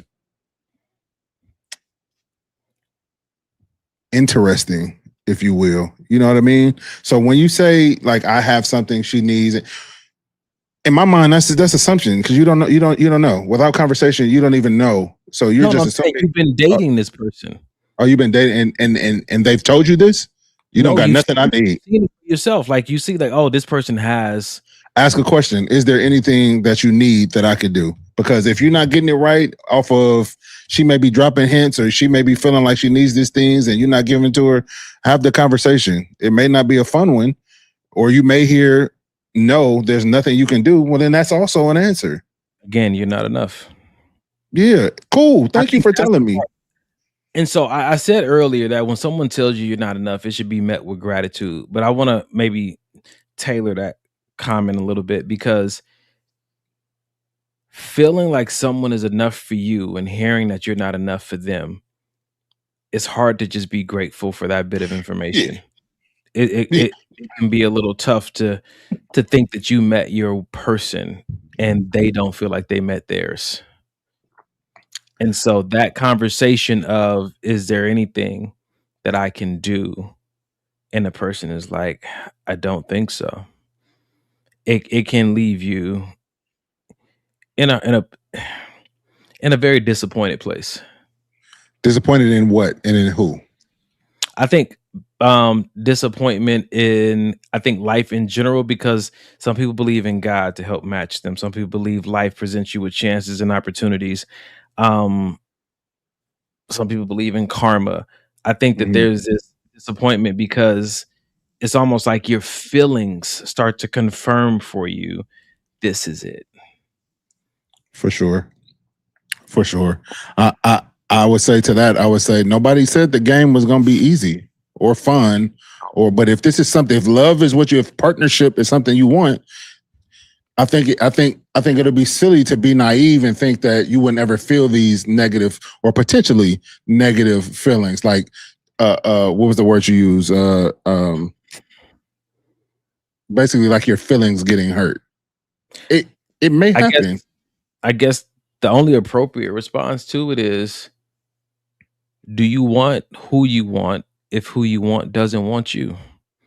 Do you still want to be with that person if you know that you're not their person? You can't make them as happy as they make you. Do you still want to be with this person? Bro, that's so good because I think we brought it up a couple of Sundays ago, but that movie with Tom Hanks when he got stranded on the island. What was the name of it? Wilson. I don't know. The name of the movie was Wilson. That was not the name of the movie. Stranded. Castaway. Boom. We got Castaway. We got it. So at the end, so he had been married, right? So and then his plane went down. He was on this island for an extended amount of time. His wife, whom they loved, had a great marriage, ends up remarrying. They end up finding him. He comes back. He goes to the house. They meet at the end. They have this embrace and this kiss for her husband, who she remarried. In that moment, he has to know that I'm not him. I'm not enough for her. It's clear you're not. It's clear she never stopped loving this guy. Enough if that guy didn't exist. Right. But now knowing though, what do you do? Now knowing that this guy could potentially be back, do you bow out? Because you said you love the person, right? And if you love the person, you got to love them even if that love is not with you. This is good because it gets into the conversation of, is love a feeling or is love a commitment? Because if a person says they love you and they're committed to you, if something better comes along, you shouldn't be afraid of losing them because they like something else. Like you want somebody to honor their commitment, but the commitment that you get from a person doesn't mean that there's going to still be that excitement there when they know or feel like they're missing out on something else. They're faithful because of their character, but their heart really wants to be somewhere else. But they won't cheat on you, but you don't really have their heart. And so what does it mean to have the person but not have their heart? What does it mean to be in a relationship? Man, I done been through a lot in my life when it comes to dating and relationships, bro. My heart has been through a lot of different things. And I know that I put people through some things in my life, you know what I'm saying? But as I get older, sometimes it feel like karma. Sometimes it does, you know what I'm saying? It does baffle me. And sometimes I feel like, was I patient enough? Was I impatient? Did I move too fast? Did I move too slow? And I take it on the chin and tell myself, like, each time you get closer and closer, but there's some situations that you just can't stop thinking about, like, dang, I wish that could have been it. You know, like, and it's not even in your logical brain, it's in your heart, because you're not necessarily dating for potential, but you know you got a glimpse of certain things that would have been perfectly enough for you. Yeah, bruh. Yeah. What did that's crazy. Yeah.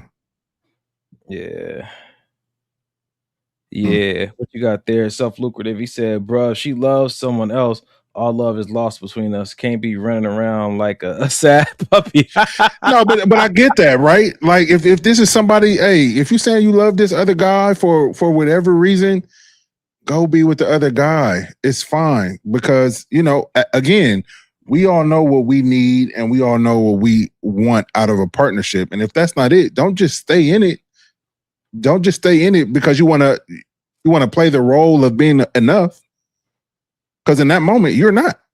So this is good. Your wife said just because it wasn't at that time doesn't mean it can't be in the future. And I love that comment, but man, it's rough because a lot of people don't believe in second chances. They don't believe in spinning the block. Yeah, that's facts. Or maybe they do, but it's just they don't want to be known as somebody that spent the block. Like, it's crazy how much of our own personal happiness that we will jeopardize trying to not be seen a certain way in a society that cares little about our satisfaction and fulfillment. Bruh, and I know my wife can be the first one to attest to that. Me and anybody that's been watching the show for any period of time knows that there's some infidelity issues on my end in my marriage to my wife, and she stayed. And most women will probably, you know, talk down, talk bad about her. Why would you setting black women back? All of the things that we hear in culture, and she stood on 10 toes, like, no. This is my man. We're gonna work through this. We're gonna fight through this, and we're gonna come out, you know, on top. And I feel like that's how people in general should be. This is what I believe in. Period. I don't care how you feel about it. How do you think a person gets to that level of confidence to be able to stand on the morals and the principles and the philosophies on life that they believe in, even in the face of scrutiny? For one, I think you have to have something bigger than your own human mind going on. You know what I mean? It has to, because, you know, innately we're gonna go into this fight or flight, like, oh shit, he cheated more than once. Yeah. This is dumb. I'm not doing this innately. You know what I mean? But, you know, her relationship that she'll tell you her relationship with God, you know what I mean? Things that he showed her, things that, you know, I showed her, you know, with the whole gambit. But but to answer your question, I feel like if you're just dependent on just you, I don't know how far that'll get you. Yeah, man. Yeah, that's good, bro. All right.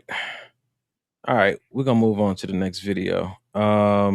Shout out to Self Lucrative 101. He said 2 black men speaking intelligently. I love it, bro. Just subscribe.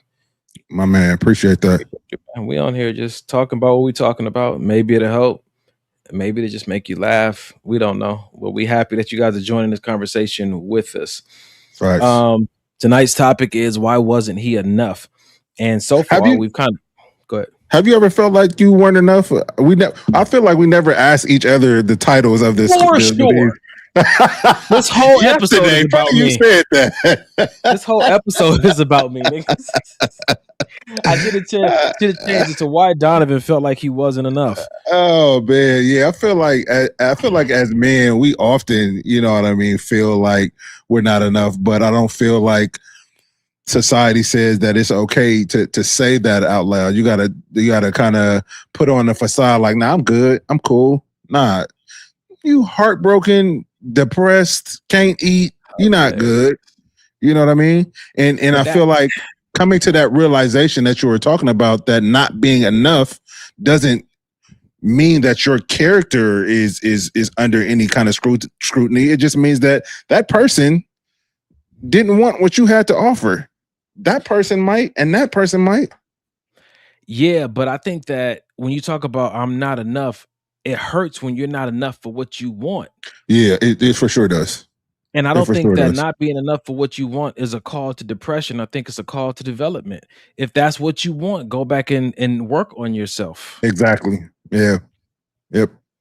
I'm not saying alter and pretend and fake and costume. I'm saying take the potential that's inside of you, develop it if that's what you really want. Because it sounds like you were built for it. You just haven't been working on yourself to the degree that makes you appropriate for that at this time. Yeah. So if you get a rejection and you know it's what you need, you know it's what you want, you know it's what you built for, that rejection may just mean at a different time if you go back and do the work. Yeah, man. That's good. That's good. Man. All right. Let's move on to the next video. What we got in the archives here. So we talked about losing a man that's faithful. We had all the needs. We talked about women playing blackjack. All right. Let's do this, bro. Let's switch gears just a little bit. All right. This man says stop dating women who have no interest in your personal development. Life isn't all about sex, flexing, and weekend vibes. At some point, you need a woman who cares about your discipline, your vision, your habits, your relationship with God, and the man you're becoming. This is so true, especially if you're getting married. I mean, if you're just like wham, bam, thank you, ma'am, whoop-de-woo out here, then that's your business. But if you're looking to settle down, start a family, build a life with someone, this is absolutely 100%. And for the men, he's speaking to the men. I hope that you have the capacity to receive that kind of lady that he's describing, because you know what I mean? If you don't have quality, what are you even doing? Like, what is the point? Run it back one more time. This man says stop dating women who have no interest in your personal development. Life isn't all about sex, flexing, and weekend vibes. At some point, you need a woman who cares about your discipline, your vision, your habits, your relationship with God, and the man you're becoming. This is so true, especially if you're getting married. I mean, if you're just like wham, bam, thank you, ma'am, whoop-de-woo out here, then that's your business. But if you're looking to settle down, start a family, build a life with someone, this is absolutely 100%. And for the men, he's speaking to the men. I hope that you have the capacity to receive that kind of lady that he's describing, because you know what I mean? If you don't have quality, what are you even doing? Like, what is the point?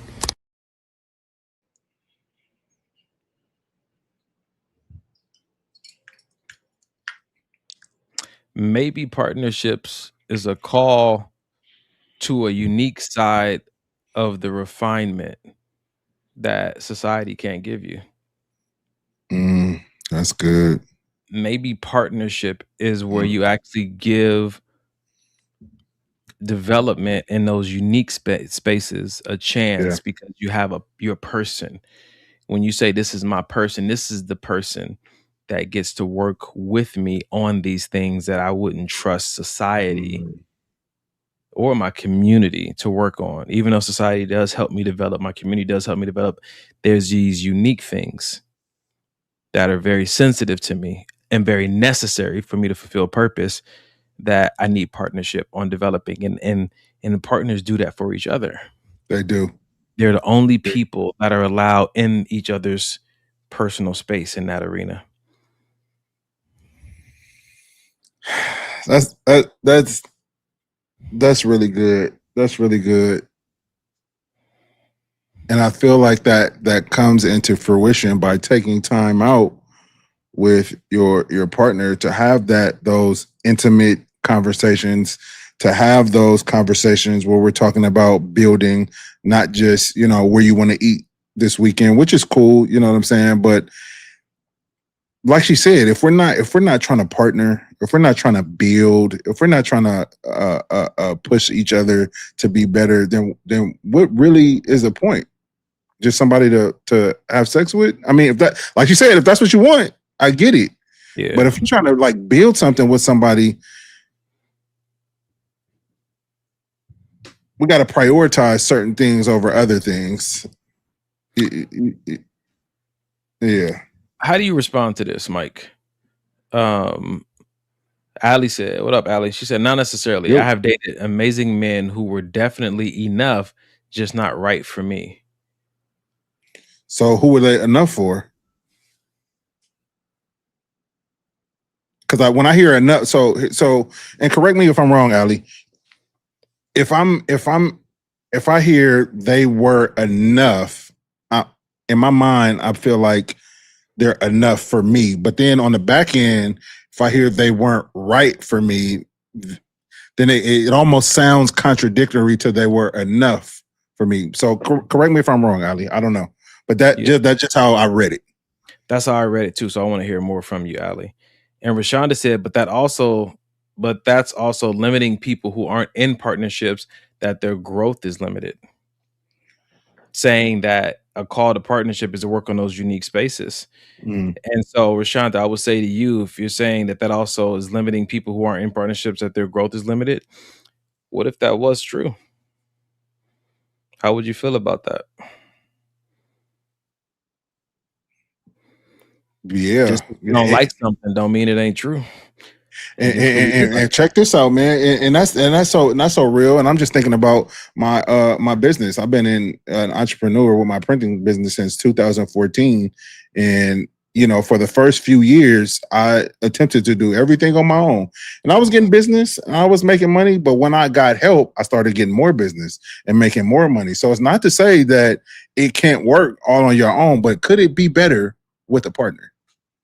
And for me, I would exchange the word better for optimal. Even better. I think that better can always grow. I think optimal has an enough level to it. Yeah.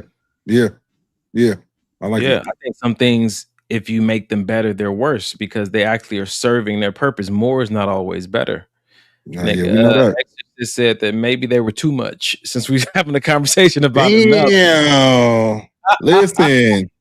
Oh, if a person that's is a thing, much, that's still not enough, because too much is not enough. Enough is here. This is enough. You're right, over you all the way up here. Still not enough. Oh man, that's wild. That's wild. But I like that video, bro, because it kind of talks about that something we've talked about for years on this podcast, bro. Like, date the one that actually likes you, man.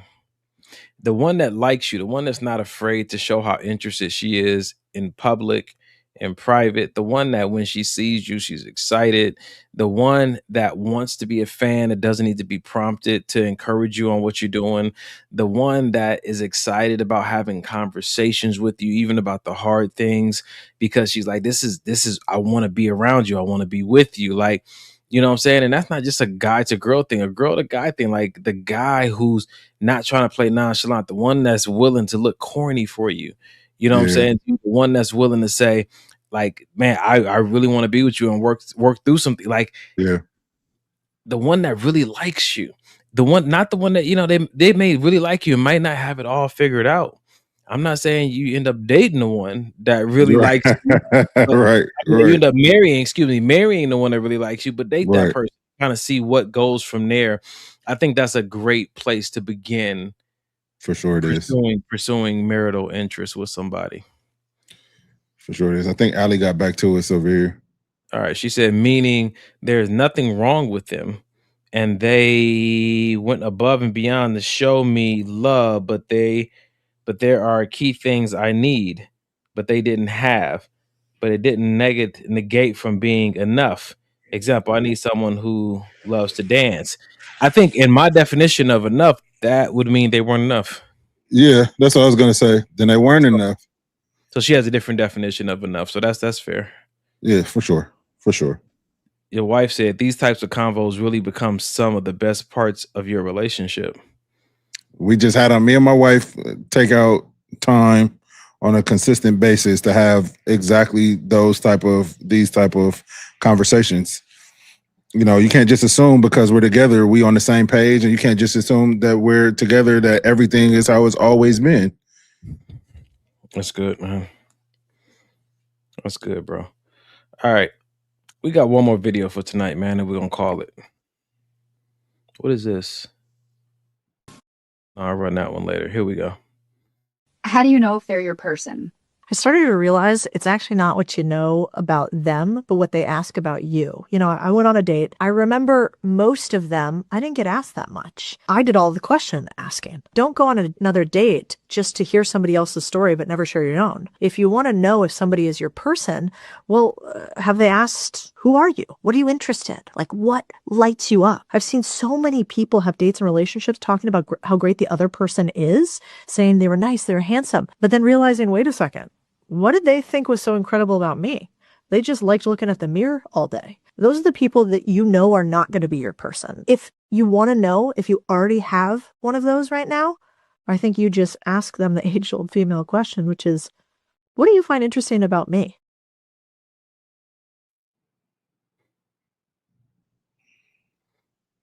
Back to the beginning of the video. What they ask you, what they want to know about you. That first part. How do you know if they're your person? I started to realize it's actually not what you know about them, but what they ask about you. You know, I want You on mute. So there's something to be said about identifying maybe early on if this is your person based on the intensity of their curiosity as it pertains to who you are. I don't know if I would necessarily say early on, because early on I may not know yet what I find, you know, interesting or amazing. I'm getting to know you. I don't know yet. So that's what I'm saying. Like based on like first dates. I know this is true with some women. Some women have not gone on second dates because of the types of questions a guy asked on the first date. And that's fine. But again, that question for me on the first date, I literally will probably respond with, I don't know you enough to answer that question. Let's have a few more dates. You know what I mean? And then I can tell you what I find interesting, what I find attractive, all of those other things. But first date, I haven't collected any data yet. Man, it sounds interesting. Like, because this goes back to some people, you know what I'm saying, who like to be friends first. So there's already that history there. Mm-hmm. You know what I find interesting about you, which made me want to go on a date with you? Mm-hmm. I like that. You know? And yeah. And I like the question. I'm not saying the question is not a good, I like the question. I just think that, you know, there has to be some context before you can answer it. So what would be a good question or two to ask on a first date to show that you're actually interested in getting to know who she is versus some of these like surface level questions that people ask that kind of will leave a person being asked wondering like, yo, what are you here for? Yeah, I think that asking, what's one or two things that you're passionate about in life right now is good. Because that also lets me know what it is you're into. You know what I mean? So we can kind of go with the compatibility thing. You know what I mean? Yeah, I'm not sure if I asked Danae that. I think maybe I did, but our first date we talked for 8 hours. So, what's one that you got? One question. I would just turn it back on them. I would ask on the first day, like, what would you say is the most interesting thing about you? That's good. It's nice and Because safe. it's challenging for you to require me to have a deeper level of interest. It in is. you than I have of yourself. It is. It is. I It think really sometimes is. I'm asking people questions that they never asked themselves, and so we both hearing the answer for the first time at the same time. Yeah. That's good. Which is fun, but some people are like professional question askers. Yeah, for sure. Let me see what we got over here. And then she gonna turn them back on you. I'm here for it. I think that again, it's not about having the right answer. It's just about I think Be honest. there's certain signals that I think are good to put out there on a first date to let the person know why you're there. You know what I'm saying? If it's a first date that's full of nothing but superficial compliments are great. You know what I'm saying to you? But at some point, if those questions don't get deeper, what do you say? Cap Sanuna said, Capanusa said, women can fake that because men tend not to be expert on that type of scenarios. This goes back to just working on, like, if you want to date, read a book on dating. Go watch a podcast on dating. Like, do your due diligence to know the terrain and the territory that you're about to step into. You know what I'm saying to you? I think that when you come to like matters of the heart, it's like anything else where you could get damaged. Like, you should probably do some research about how it is over there. 'Cause, Yeah. it just seems like I don't think dating's for everybody. It's almost like we tell children, like, you're not ready to date. I think that you don't grow into an age of being ready to date. There's a level of awareness and maturity that you reach to where it makes it appropriate for you. But some people I are not agree. ready to hear hard truths about themselves. Some people are not ready to be rejected. Some people are not ready to be told that they're not enough. Some people are not ready to, not get a second date. You got to really ask yourself, and this is not a one-time thing. After a bad breakup, you got to really sit with yourself and ask yourself, am I ready to get back out there again? It can be rough. The weather can be rough.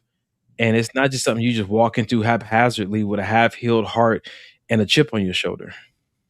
I agree. I think a question that also should be asked is that other person ready to be dating, and why are they dating? Are you dating because you just broke up with your dude 2 weeks ago and you need a quick rebound? Are you dating because you're just tired of being alone? You know what I mean? If you're not dating with any real intention, that says a lot. And that's something that people need to know. And it's fine if you're not, but I think getting that question out there and hearing each other's responses to that questions allows you to calibrate and see exactly if this is going to lead to a second date or possibly not. Because if I'm dating with intention and I want to start a family and do all of these things, and you just trying to have a good time, cool. Maybe you're not enough for me. The question is, why are you dating? The question is so not necessarily why, but more so what's the intent of you dating? Why we here? Dating in general or this one date? Well, I don't care about anything besides me and you right now. We're talking about me. So I need to know why you here with me? What's your intention with me as far as dating is concerned? Because now that we out and we having this conversation, maybe, oh shoot, I do like this dude. Maybe I can see something a little bit more than when I went on a date last week with the other nigga I told that I just didn't want nothing serious. Interesting. I would say either both or mine would lead more towards the general as well. Like, what's your hope in the dating arena? Mm. Yeah. I think the only reason I wouldn't say general because people can bring different stuff out of you. Individuals can bring different stuff out of you. So you may say something general right now, but by the end of this conversation, you may be fully locked in. Hey, let's go have a second date. But before, your first answer was, in general, I just want to have fun.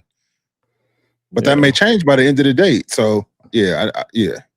Candy B said, without intent, what's the point of dating? If you ask me, I'm wondering. People just want companionship. Are people ever dating without intent? It's hard for me to believe. I guess maybe you can explain that to me if there's explanation.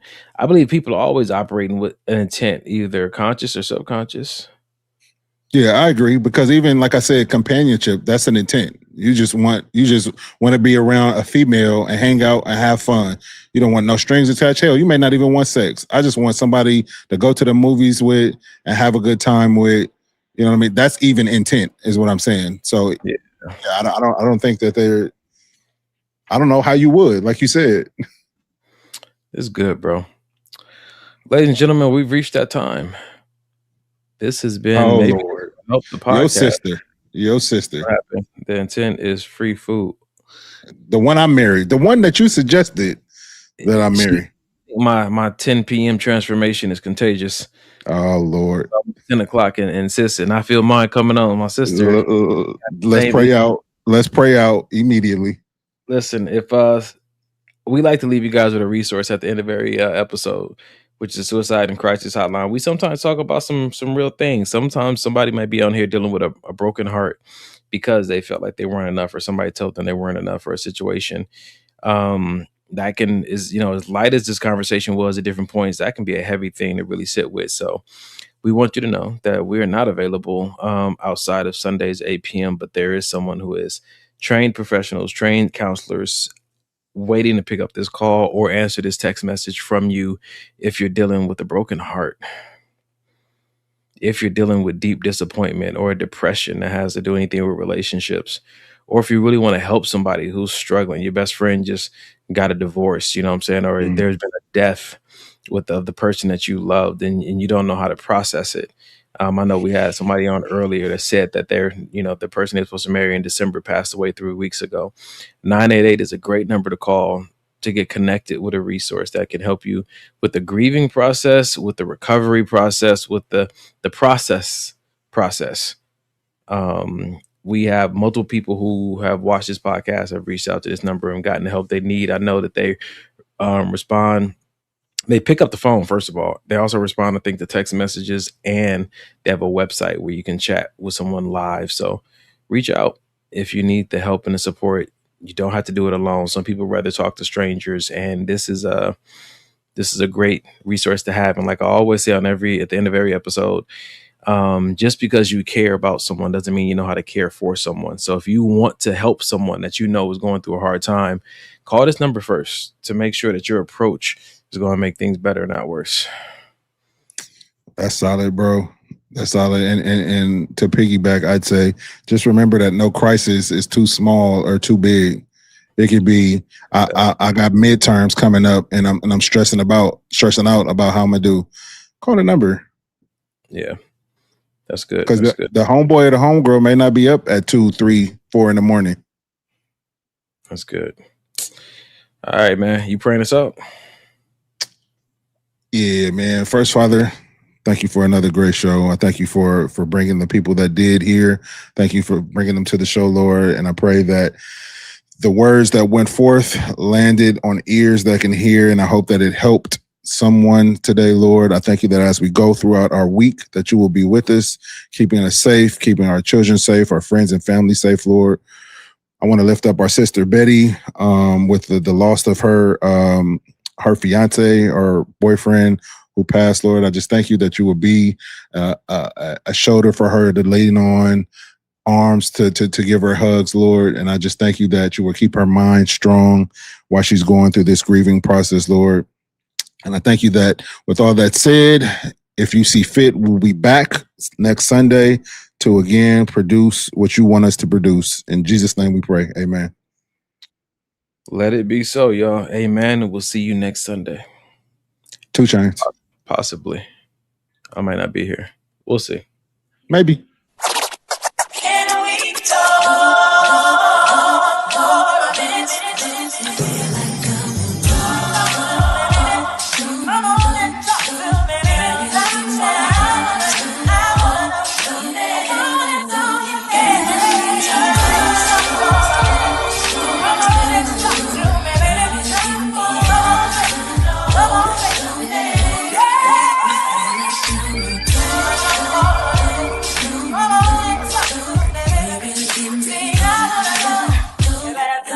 Come and talk to me. I really want to meet you, girl. I really want to know your name. Maybe this will help.